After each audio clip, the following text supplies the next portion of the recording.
Каждую весну сосны зацветают, но цветы у них необычные. Они напоминают шишки и представляют собой видоизмененные побеги. Женские соцветия имеют бордово-красный оттенок, а мужские – кремовый или бежево-зеленый. Именно в мужских соцветиях пыльца. Сосновую пыльцу нужно успеть собрать, в другом случае она может высыпаться и пропасть. Прежде нежели соберем сосновую пыльцу, давайте поговорим о ее пользе. Первое. Сосновая пыльца также омолаживает и восстанавливает организм, как и стволовые клетки. Разница в цене. Второе.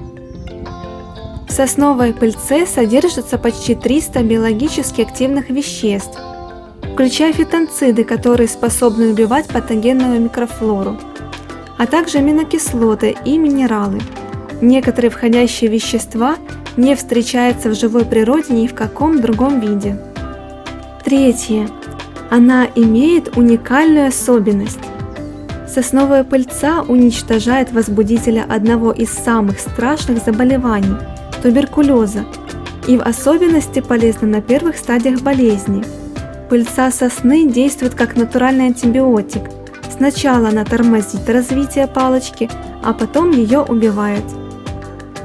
Четвертое. Пыльцой можно присыпать раны, она ускоряет их заживление. Пятое. Сосновая пыльца имеет противоопухолевые свойства. Это видно при контакте с клетками рака.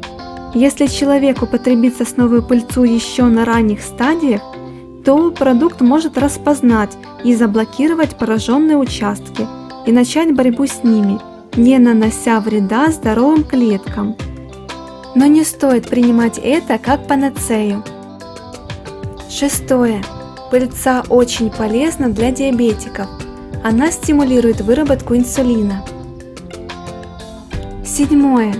Продукт помогает набрать мышечную массу и показан всем, кто страдает анорексией. Восьмое. Пыльца укрепляет сосуды и чистит их от холестерина.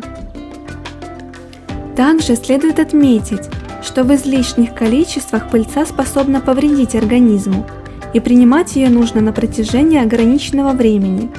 Точный срок лечения зависит от рецепта, но в среднем употребляют не дольше 1 месяца. Что касается вреда продукта, то опасен он в первую очередь для аллергиков, и нужно убедиться, что отсутствует непереносимость пыльцы. Плюсы и минусы мы обсудили, и теперь перейдем к сбору пыльцы. Итак, нужно ориентироваться на цвет мужских соцветий.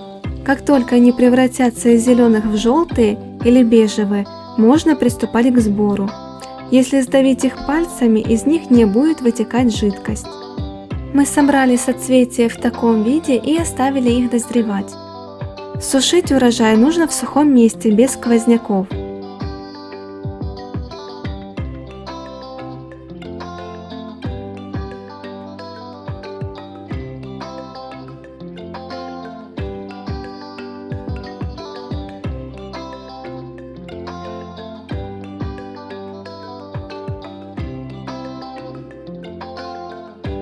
Таким образом, пыльцу собираем в баночки. Хранить урожай надо в контейнере с закрытыми крышками при 20 градусах.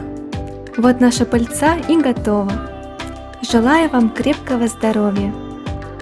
Если вам понравилось видео, ставьте лайк и подписывайтесь на канал.